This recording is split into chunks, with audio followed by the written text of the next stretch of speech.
this beautiful Christmas, we're all gonna take a break out of our daily routines of work hard all the way into our best comfort zones where we can all take a break and play hard. My comfort zone, for example, is hanging out with my family, and by hanging out, I mean staying on their house inside my room, playing some more Nocturne, also because it's heavily raining outside. Another good comfort zone for me is Twitter, because not only Twitter contains memes that make me laugh, but it also contains some high-quality hand-holding pictures. Unfortunately, Twitter is on the verge of receiving some form of a purge. What kind of purge, you might ask? Well, I'm not too sure myself. It seems like they're saying that they're gonna purge neo-Nazi related accounts, but Twitter says that they're enforcing the rules a lot tighter than before, so they're gonna ban or purge all accounts that kinda sorta violate the rules, and it seems like they're also going to purge the hand-holding accounts. That's right, the one thing that unites everyone in this entire world is going to be purged on Twitter. Can Gab be the Lord and Savior for us and actually let us to post more hand-holding pics? Surprisingly enough, despite the promised, or more accurately, rumored Twitter purging, as of writing this video, I've yet to feel any of its effects. The people I like are still there, the memes are still there, the insults are still there, even the hand-holding accounts are still there, so at least Twitter still knows its peaceful ways. I don't know what kind of purging that Twitter is commencing as of late, or what people are referring to. Maybe it's just some form of a way to create a censorship panic, but the one thing that I know for sure is that it's not very noticeable. Okay, some alt-right accounts on Twitter are being banned and a lot of right-wing accounts are getting de-verified, but I'm not a guy who talks about political stuff unless it's related to video games or anime or just people being dumbass in general. So forgive me for being a bit too unsympathetic. Still, it doesn't mean that they don't have the right for those platforms, they absolutely do, but sometimes Twitter just couldn't make up their minds and their rules. For example, verification is supposed to verify the individual using Twitter, right? So you can have PewDiePie saying something innocuous and another account with the PewDiePie name saying the N-word so that you can know which is the real PewDiePie, even if the one who said the N-word is coming from the man himself. But if Twitter verification is all about verifying individuals, then what does that have to do with freaking hate speech or words that promote violence? Wouldn't that make it 10 times harder to verify whether or not this guy, for example, is actually the real Tom Segura telling the bullied kid Keenan to go screw himself, or if it's just a troll account? Apparently, it's because some people see verified accounts as endorsement, which is incidentally hilarious because by that logic, Twitter, you are endorsing the bullying of August Ames. I don't use that logic, Twitter, you do, and I'm only shoving it right back at you. So yes, Twitter is dumb, and yes, Twitter is consistently making dumb mistakes after dumb mistakes after dumb mistakes. There was one time where Twitter's Chinese knockoff is actually a lot more valuable than Twitter itself. So I have no idea why Twitter continues banning people off of the site and enforcing the rules arbitrarily when those things are going to be the downfall of their own site. One thing I do notice is that instead of the purge coming from the Twitter gods above, it's purging from the ground up as more and more people decided to leave Twitter and go on to Gab. Now I decided to make my own Gab account there, but I haven't posted anything, and since I couldn't be bothered switching between different accounts, I'm just gonna stick on Twitter for the time being. Same thing goes with my Minds account. But in relation to these two social media sites, there's more to it than just me being lazy. The thing about Twitter is, as much as I love how Minds and Gab implement their features, Twitter and YouTube are where the real battlefield is. You're going to confront people with differences of ideas more often on Twitter, and I'm worried that Gab and Minds are gonna fall on that same trap. Instead of being an echo chamber by banning everyone left and right that disagrees with the site's policies, Gab and Minds can potentially become the same echo chamber by gathering up all of those people. They're all united on their hatred on Twitter and think that the only users who still stay on Twitter are suffering from a severe Stockholm syndrome. Well, kind of, but maybe because I feel that disagreements on Twitter, while definitely 10 times more toxic, it can also be 10 times more productive. I'm not saying that disagreements don't happen in Gab or Minds, they absolutely do, it's just that it happens less frequently, and more often than not, the disagreements are going to be between two smart individuals who can actually talk their issues rationally, instead of, say, a bunch of verified mentally deficient individuals who think that straight people are the devil. As much as I love Gab and Minds, I really feel a little bit out of place in those two social media sites. The reason being that browsing through most of the timeline, it's filled with politics stuff. Even the humor section is about politics, and forgive me for being a 19-year-old kid, but my place is not with 30 to 40-year-old adults talking about taxes, and unfortunately adults being adults don't really get what the kids really like these days. I'm a guy with a youthful spirit of memes, video games, comic books, and waifus, but these two sites are talking about tax reforms, quantum physics, postmodernism, basically adult science and politics stuff that are not suitable for children. That's one reason why I couldn't stay. If science and politics are your forte, Gab and Minds are definitely for you, but I'm more of the immature, dumb memes and internet degeneracy. I love that you guys are having great intellectual discussions about tax reforms, but I am not an intellectual.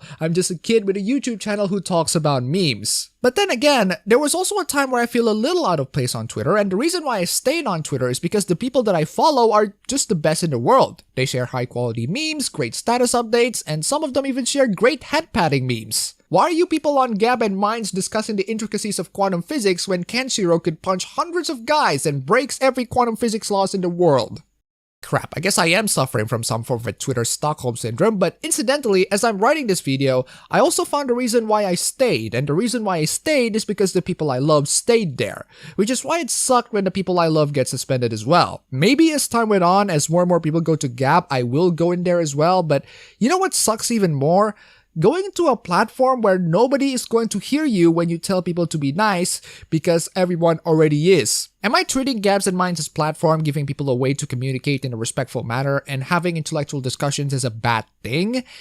Not really. It's nice that we're having intellectual discussions being delivered in a respectful manner. It's nice that we can learn a thing or two through those productive discussions. It's just that, and this is the cold hard truth, human beings are individuals with different ideas with each other, and a state of peace where they agree to each other at all issues is pretty boring and unproductive at best, and kind of scary at worst if we're talking about removing each other's individuality. Does that mean that we're always going to agree with each other at all times? That sounds boring, doesn't it? We want people to have disagreements and confront their disagreements, no matter how emotional or damaging it can be. At least through those confrontations, we can all know that we're still human beings who have emotions. At least through those confrontations, we know how to evolve. We know how to improve ourselves. No pain, no gain and all that. Sure, Twitter's claims of it being a free speech website is about as true as Hitler did nothing wrong, but Gab and Minds' claims of it being a free speech social media site, while definitely true, does not necessarily guarantee diversity of ideas. Sure, you have the freedom to write however you want in GTA 5, but that doesn't necessarily mean that most writers will be abiding the traffic laws. It depends entirely on what kind of platform that we're talking about and the sorts of people that come into those platforms, and those factors can result in an echo chamber without having any censorship necessary. If anything, censorship in certain platforms happen because the opinions are diverse. A lot of people still think that the vaguely defined hate speech isn't free speech, and these sites are filled with the so-called hate speech,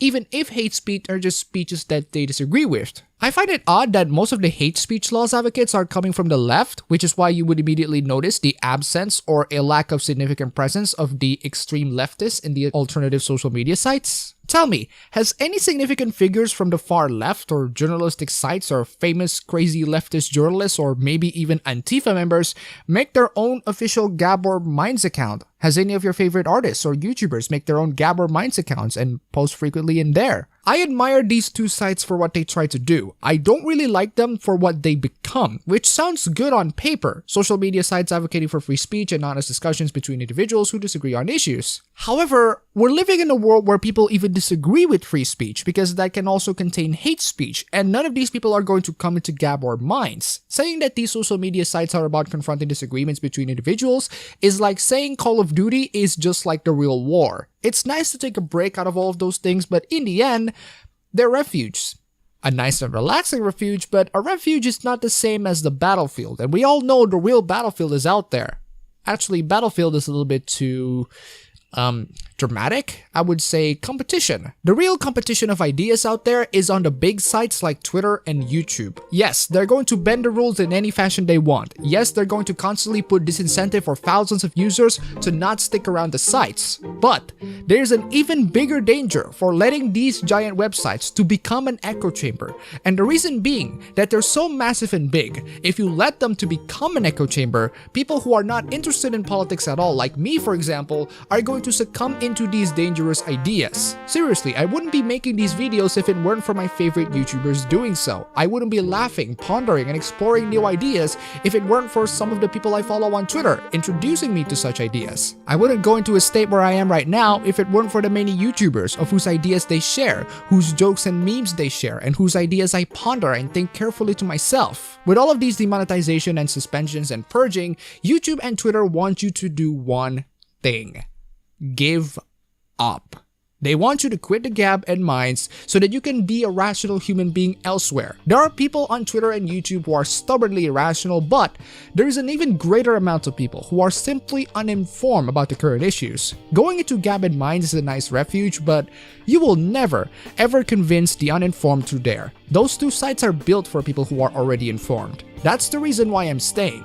That's the reason why I'm not quitting. I am staying here. I'm staying here to share my ideas and keep up the fight, or to put it in a less dramatic fashion, compete.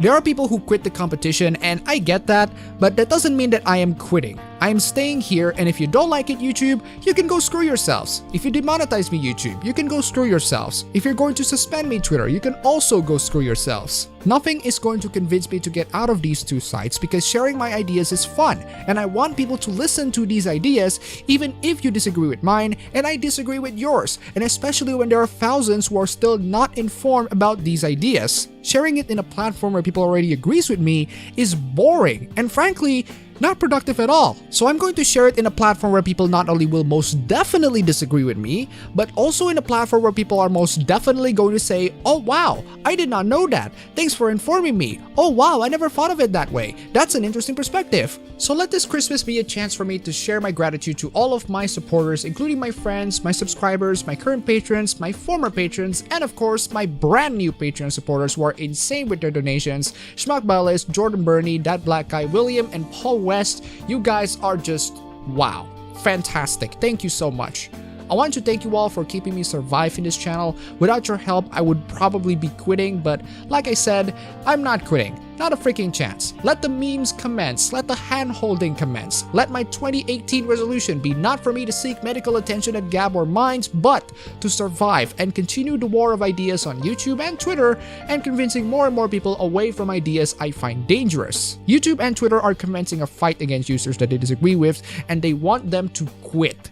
But banning them outright just doesn't sound too good with the PR. So instead of purging them, they're going to find ways to disincentivize people and make them quit outright because of the terrible decisions that the sites made. But that would only make these two sites more and more like an echo chamber that it already is. So to all content creators out there, use this to your advantage and keep sharing your ideas no matter how many times these big sites are going to screw you over, because the competition is here and the competition is now and they want you to quit through all of these things. So my question is simple. Are you going to give up and quit, or are you going to continue to compete?